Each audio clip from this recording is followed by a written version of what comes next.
Hello, my friends, and welcome back. Thank you very much for being with me again today.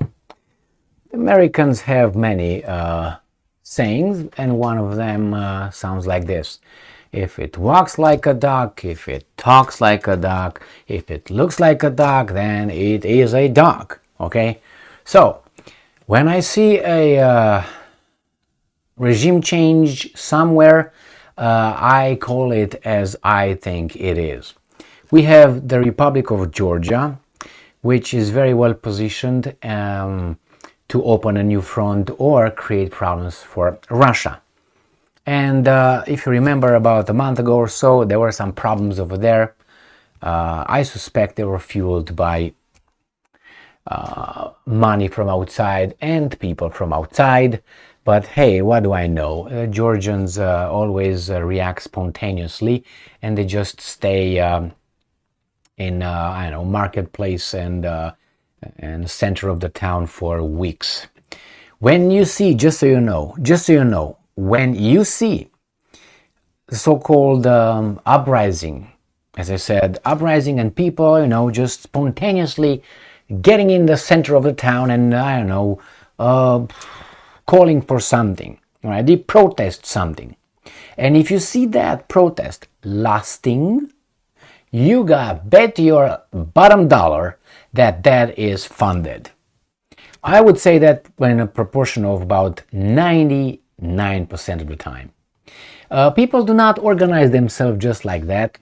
Try with your neighbors to organize and see how you're gonna be picketing, I don't know, the police department or the city hall. You're not gonna stay there for months. And how many are gonna be? 3, 4, 5? Look, for instance, your company. If your company gets on strike and they go with their those little prank cards outside of their business, say, hey, vote for... How many days that happens? 2 or 3? And how many are over there? 15 people?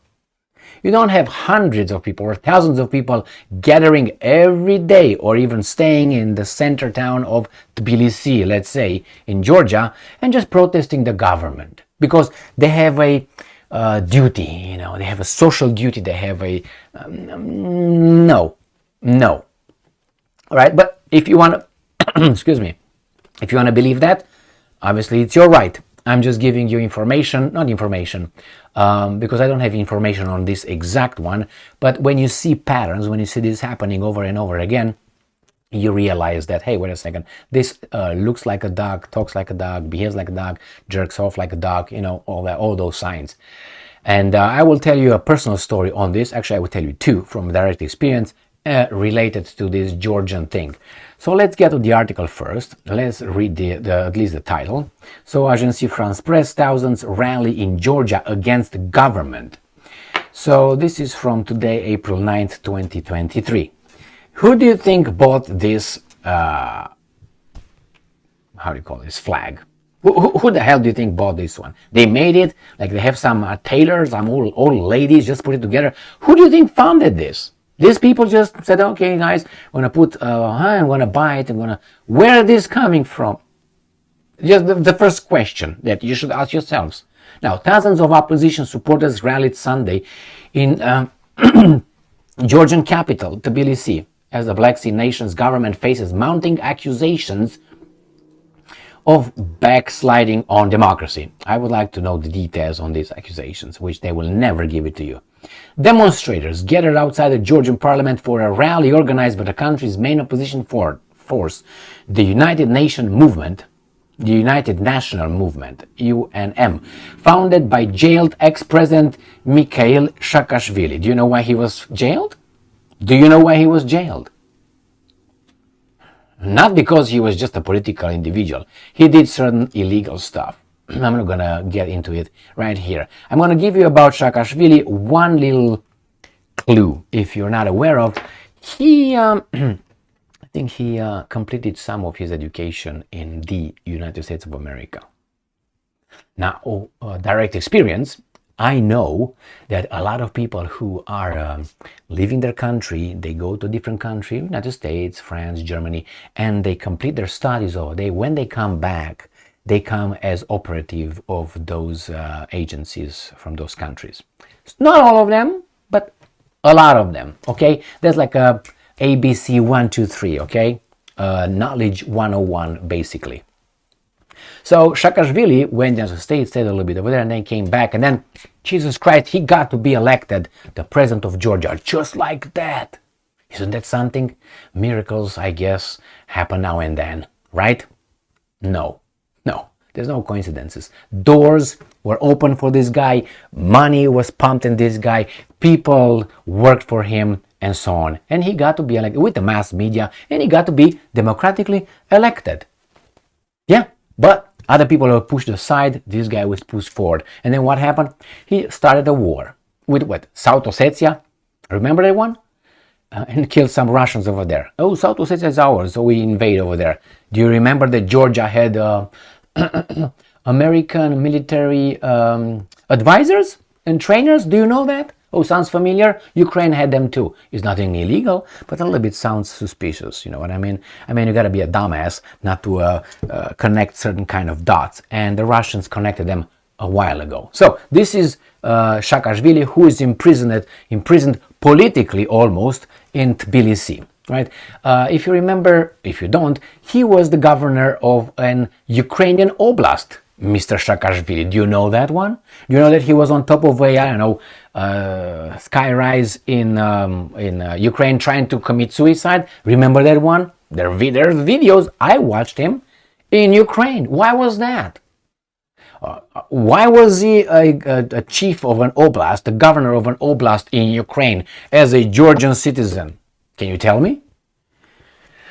I mean, all right, so that's that thing. Remember, Georgia had a little problem about 2 months ago when the parliament legally, the elected officials of the country, the lawmakers, like United States, decided to ban or limit the NGOs financing, which is if you are financed by outside money, let's say US Secretary of State or, I don't know, CIA or Pentagon, if you receive money from those, more than 20% from your finance, you have to register as a foreign agent.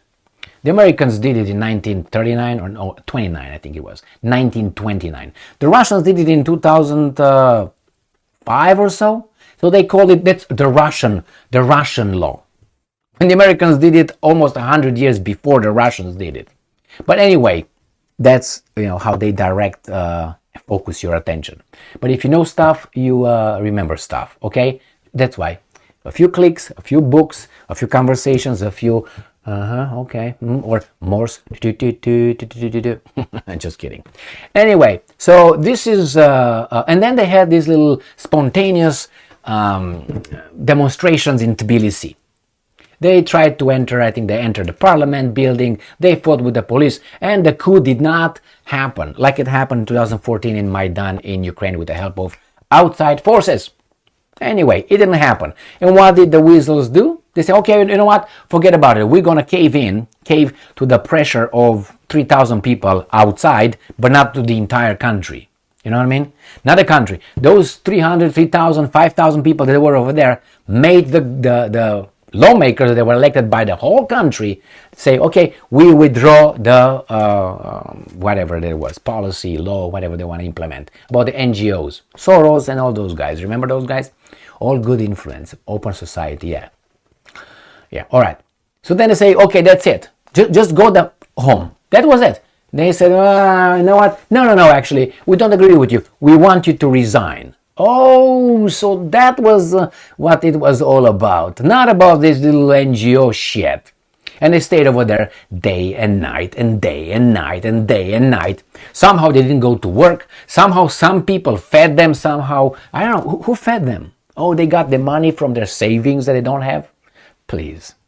I mean, don't be a okay? So anyway, this is what's going on in Georgia. So I'm waiting for the spontaneous, and believe me, behind the scenes, the military, that's what matters, the military. The rest, the politicians, the public, all these are, that's it, the military. If you buy the military in the first step of this kind of things, you got everything. So now I'm pretty much certain they tried to work on the military to say, you know what, actually, guys, politicians, you got to get out, because otherwise we're going to just make you get out. If the military stands, then the country stays over there. If the military says, you know, we're out of this, you guys do whatever you want, then something is going on. Remember, I'm waiting for worse things to happen in Tbilisi and in Georgia in general. I'm waiting. Why? Because they have to do something from there, okay? From there north towards Russia. They don't want to be calm over there. They, you know, the promoters of peace, global promoters of peace, that's are the, you know, who they are. So I'm gonna keep you posted because I'm waiting. And Saakashvili, he's a clown. A clown. That's what he is. But a tool for others. He's not going to be used. He's not going to be used ever again as an official. I guarantee you that. Because he's so discredited that he has no credibility in Georgia. But hey, what do I know? What do I know? Just ask him why was he the governor of an oblast in Ukraine. And when you come back to me, you let me know. Okay? Why? How come? The Ukrainians needed a Georgian? Stalin was a Georgian. Ooh, what did Stalin do to Ukraine? Oh, the Holodomor. So do you think the Ukrainians were so fond of Saakashvili to come when they have Djugashvili, which is Stalin? Stalin's name was Djugashvili, Vissarionovich, whatever. Really? I mean, Jesus Christ. No. Thank you very much for being with me again today. Stay strong, stay smart, look for the truth, and be just.